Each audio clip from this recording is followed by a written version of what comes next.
الحمد لله القائل وما خلقت الجن والإنس إلا ليعبدون والصلاة والسلام على هادي البشير والصلاة والسلام على الهادي البشير والسراج المنير محمد بن عبد الله وعلى آله وصحبه أجمعين۔ محترم ناظرین و ناظرات، السلام علیکم ورحمۃ اللہ وبرکاتہ۔ ہمارے اس علمی کورس میں آپ سب کا بھرپور استقبال ہے۔ آج ہماری اس مجلس کی 5ویں نشست ہے۔ اس نشست میں ہم آپ کے سامنے اقسام عبادت کی باقی ماندہ قسموں پر ایک جھلک پیش کر کے اس موضوع کو ختم کریں گے انشاءاللہ۔ ومن انواع العبادہ الاستعاذۃ باللہ والالتجاء الیہ، عبادت کے قسموں میں سے ایک قسم اللہ تعالیٰ سے پناہ طلب کرنا بھی ہے۔ ارشاد ربانی ہے وَإِمَّا يَنزَغَنَّكَ مِنَ الشَّيْطَانِ نَزْغٌ فَاسْتَعِذْ بِاللَّهِ إِنَّهُ سَمِيعٌ عَلِيمٌ۔ سورہ اعراف آیت نمبر 200۔ اور اگر آپ کو کوئی وسوسہ شیطان کی طرف سے آنے لگے تو اللہ کی پناہ مانگ لیا کیجیے، بلا شبہ وہ خوب سننے والا اور خوب جاننے والا ہے۔ اس عبادت میں سے بعض اسباق، اس عبادت کے اسباق میں سے بعض اسباق، ان میں سے پہلا سبق، اے بندہ قرآن کریم کی تلاوت کے آغاز میں شیطان مردود سے اللہ کی پناہ مانگ لیا کرو۔ رب کا ارشاد ہے فَإِذَا قَرَأْتَ الْقُرْآنَ فَاسْتَعِذْ بِاللَّهِ مِنَ الشَّيْطَانِ الرَّجِيمِ، سورہ النحل آیت نمبر 98۔ قرآن کریم پڑھنے کے وقت راندے ہوئے شیطان سے اللہ کی پناہ طلب کرو۔ دوسرا سبق، اے بندہ تیرے لیے مشروع ہے کہ تم معوذات کے ذریعے سے اللہ کی پناہ میں آؤ، یعنی سورہ اخلاص، سورہ فلق اور سورہ ناس کو صبح و شام 3 مرتبہ پڑھا کرو۔ عقبہ بن عامر رضی اللہ تعالیٰ عنہ کے حدیث میں ہے، آپ صلی اللہ علیہ وسلم نے ارشاد فرمایا ما تعوذ بمثلہن احد، رواہ النسائی۔ آپ نے فرمایا کہ ان جیسی صورتوں کے ذریعے کسی نے پناہ نہیں مانگی۔ ومن انواع العبادہ الاستغاثۃ باللہ من جلب خیر او دفع ضر، عبادت کے قسموں میں سے اللہ عز و جل سے فریاد کرنا بھی ہے، خواہ یہ فریاد بھلائی حاصل کرنے کے لیے ہو یا پریشانی دور کرنے کے لیے ہو۔ رب کا ارشاد ہے اذ تستغیثون ربکم فاستجاب لکم، سورہ انفال آیت نمبر 9۔ اس وقت کو یاد کرو جب تم اپنے رب سے فریاد کر رہے تھے، پھر اللہ تعالیٰ نے تمہاری سن لی۔ ومن انواع العبادہ المحبہ، عبادت کے قسموں میں سے ایک قسم محبت بھی ہے، یعنی اللہ رب العالمین سے محبت کرنا، اللہ کے رسول سے محبت کرنا اور اسی طرح سے مومنوں سے محبت کرنا، یہ بھی عبادت میں سے ہے۔ ارشاد ربانی ہے والذین آمنوا اشد حبا للہ، سورہ بقرہ آیت نمبر 165۔ اور ایمان والے اللہ کی محبت میں بہت سخت ہوتے ہیں۔ مزید اللہ تعالیٰ نے فرمایا یحبہم ویحبونہ، جو قوم اللہ کی محبوب ہوگی اور وہ بھی اللہ سے محبت رکھتی ہوگی۔ انس بن مالک رضی اللہ تعالیٰ عنہ کی روایت میں ہے، آپ صلی اللہ علیہ وسلم نے ارشاد فرمایا ثلاث من کن فیہ وجد حلاوۃ الایمان، ان یکون اللہ ورسولہ احب الیہ مما سواہما، الحدیث۔ ارشاد نبوی ہے، فرماتے ہیں کہ جس شخص کے اندر 3 خصلتیں موجود ہوں، 3 چیزیں پایا جائیں تو اس نے ایمان کی حلاوت اور چاشنی کو محسوس کیا، پا لیا۔ ان میں سے پہلی چیز یہ ہے کہ اللہ اور اس کے رسول اس کے پاس، اس کے نزدیک دیگر تمام چیزوں سے زیادہ محبوب ہوں، اور ایک مسلمان ایک دوسرے سے محبت کرتا ہے اور للہ فی اللہ محبت کرتا ہے۔ اور تیسری چیز یہ ہے کہ وہ کفر و شرک میں پلٹنے کو ایسا ہی ناپسند کریں جس طرح سے وہ اس بات کو ناپسند کرتا ہے کہ اس کو آگ میں جھونک دیا جائے۔ ومن انواع العبادہ الخوف من اللہ والوجل منہ، عبادت کی قسموں میں سے ایک قسم اللہ تعالیٰ سے خوف کھانا بھی ہے۔ ارشاد ربانی ہے فلا تخافوہم وخافون ان کنتم مؤمنین، چنانچہ تم ان سے خوف نہ کھاؤ، اگر سچے مومن ہو تو مجھ سے خوف کھاؤ۔ خوف کی 4 قسمیں ہیں۔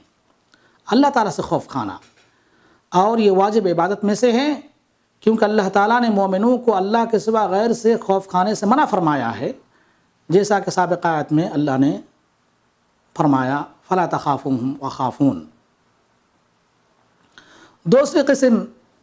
خوف کی دوسری قسم پوشیدہ خوف، اور یہ شرکیہ خوف ہے، جیسے مردوں سے خوف کھانا کہ وہ نقصان پہنچا سکتا ہے، یا بتوں سے خوف کھانا کہ وہ مصیبت میں ڈال سکتا ہے، یہ شرک اکبر ہے اور یہ توحید کے منافی ہے۔ تیسری قسم حرام خوف، مثلا بعض مخلوق سے خوف کھا کر واجبات کو ترک کر دینا، یا بغیر کسی مجبوری کے، بغیر کسی اکراہ کے اور مجبوری کے حرام کا ارتکاب کر بیٹھنا، یہ بھی بعض اہل علم کے نزدیک شرکیات میں سے ہیں اور یہ کمال توحید کے منافی ہیں۔ چوتھی قسم فطری خوف، اور یہ جائز ہے، جیسے دشمن سے خوف کھانا یا پھاڑ کھانے والا جانور وغیرہ سے خوف کھانا، جیسا کہ اللہ رب العالمین نے موسیٰ علیہ السلام کے بارے میں ارشاد فرمایا قال رب انی قتلت منہم نفسا فاخاف ان یقتلون۔ موسیٰ علیہ السلام نے فرمایا، اے میرے رب، میں نے ان میں سے ایک کو قتل کیا ہے، لہذا مجھے اس بات کا ڈر ہے کہ وہ مجھے اس کے بدلے میں قتل کر بیٹھے۔ ومن انواع العبادہ الاستعانۃ باللہ، عبادت کی قسموں میں سے ایک قسم اللہ تعالیٰ سے مدد طلب کرنا بھی ہے۔ ارشاد ربانی ہے ایاک نعبد و ایاک نستعین، صرف تیری ہی ہم عبادت کرتے ہیں اور صرف تجھ سے ہم مدد طلب کرتے ہیں۔ مزید آپ صلی اللہ علیہ وسلم نے ارشاد فرمایا وَإِذَا اسْتَعَنْتَ فَاسْتَعِنْ بِاللَّهِ، جب مدد طلب کرو تو اللہ سے مدد طلب کرو۔ جب بھی مدد طلب کرنے کی ضرورت ہو تو بغیر کسی واسطے کے، بغیر کسی میڈیٹر کے، براہ راست انسان اپنے رب سے مدد طلب کرے۔ استعانت کی 2 قسمیں ہیں، ایک تو اللہ تعالیٰ کی عبادت ہے، ایک اللہ تعالیٰ کی عبادت میں سے ہے، اسے غیر اللہ کے لیے انجام نہیں دیا جا سکتا ہے، یعنی ایسی چیز کے بارے میں مدد طلب کرنا جس پر صرف اور صرف اللہ تعالیٰ ہی قادر ہو۔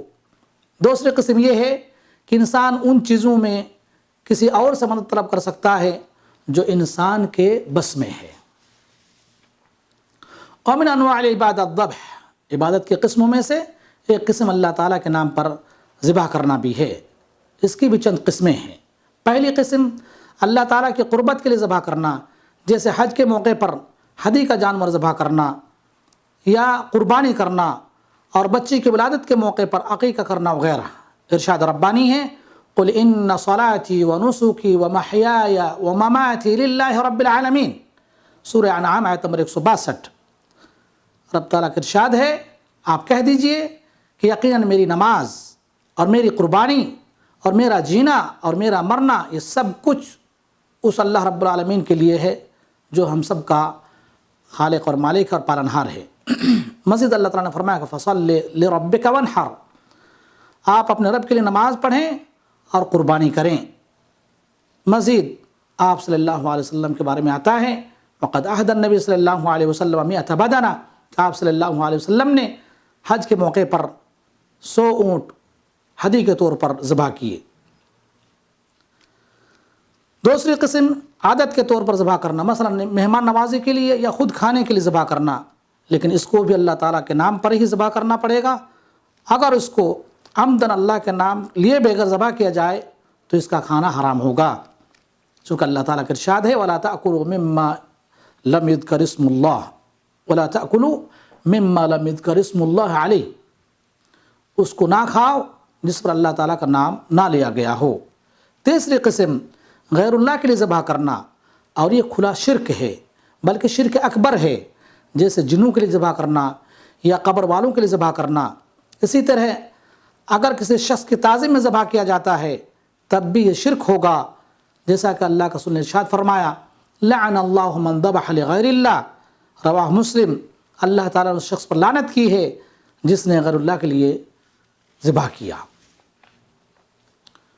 ذبح کی چوتھی قسم یہ ہے بدعتی ذبح، جیسے اللہ کی قربت کے لیے اللہ کے نام پر کسی کے آستانے میں یا کسی کے مقبرے پہ جا کر ذبح کیا جائے، یا کسی نے مرغی یا بطخ عقیقہ یا قربانی کی غرض سے ذبح کیا، تو یہ سب کے سب دین میں بدعت شمار ہوگا، اور بلا شبہ ہر بدعت حرام ہے۔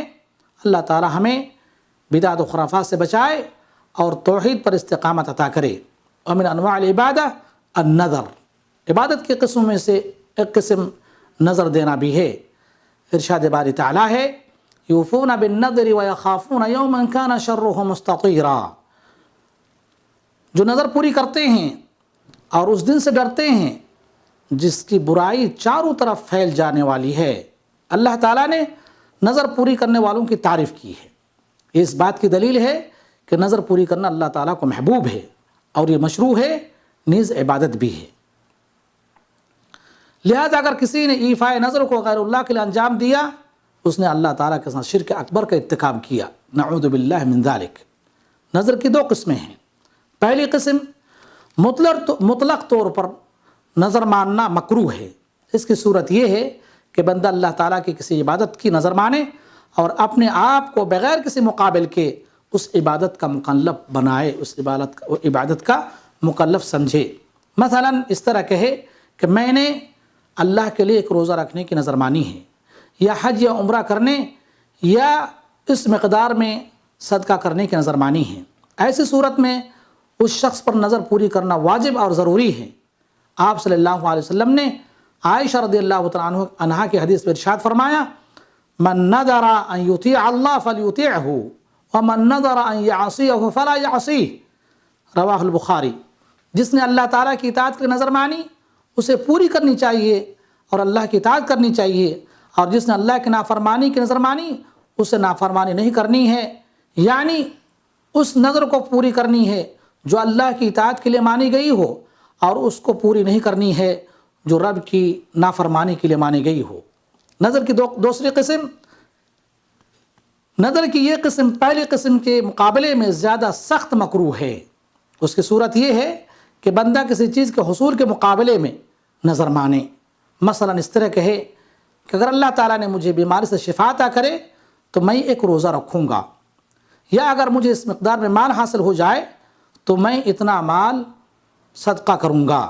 یہ نظر اس وقت پوری کرنا واجب ہوگا جب نظر ماننے والے کو اپنا مقصد حاصل ہو جائے۔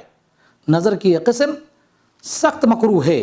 عام طور پر اس قسم کی نظر نہیں ماننی چاہیے، کیونکہ اس کا کوئی اثر نہیں ہوتا ہے، بلکہ یہ صرف بخیل سے مال نکالنے کا ایک طریقہ ہے۔ چنانچہ اس قسم کی نظر ماننے سے آپ صلی اللہ علیہ وسلم نے منع فرمایا ہے۔ آپ صلی اللہ علیہ وسلم نے ارشاد فرمایا اِنَّهُ لَا يَأْتِي بِخَيْرٍ وَإِنَّمَا يُسْتَخْرَجُ بِهِ مِنَ الْبَخِيلِ، رواہ مسلم۔ یہ کوئی بھلائی نہیں لاتا ہے بلکہ اس طرح سے بخیل سے مال نکالا جاتا ہے۔ نظر کے بارے میں چند ضروری باتیں۔ ہر شخص کو غیر اللہ کے لیے نظر ماننے سے کلی طور پر پرہیز کرنا چاہیے۔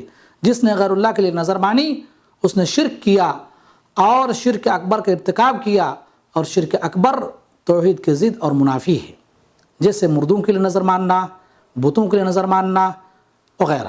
لوگوں کو اس قسم کی غلطی سے فوراً توبہ کرنی چاہیے۔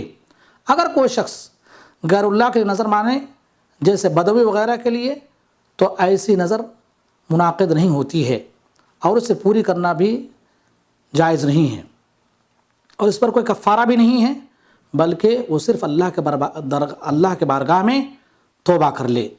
اگر کوئی شخص اللہ کی نافرمانی میں نظر مانے تو وہ نظر حرام ہے، اور یہ نظر منعقد ہو جاتی ہے اور اس کا پوری کرنا حرام ہے، اور اس میں کفارہ واجب ہے، اور اس کا کفارہ قسم کا کفارہ ہے۔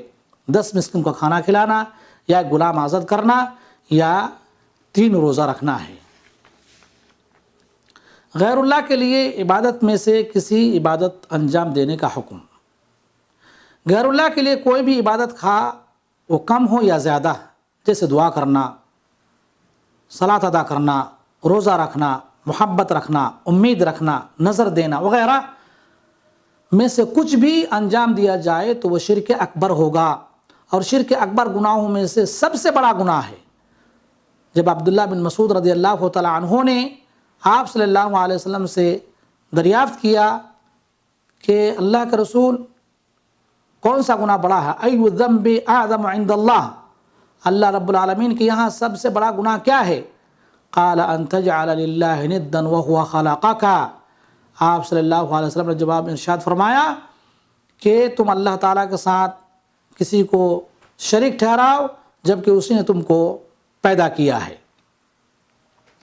اور شرک گناہ کبیرہ میں سب سے بڑا گناہ ہے۔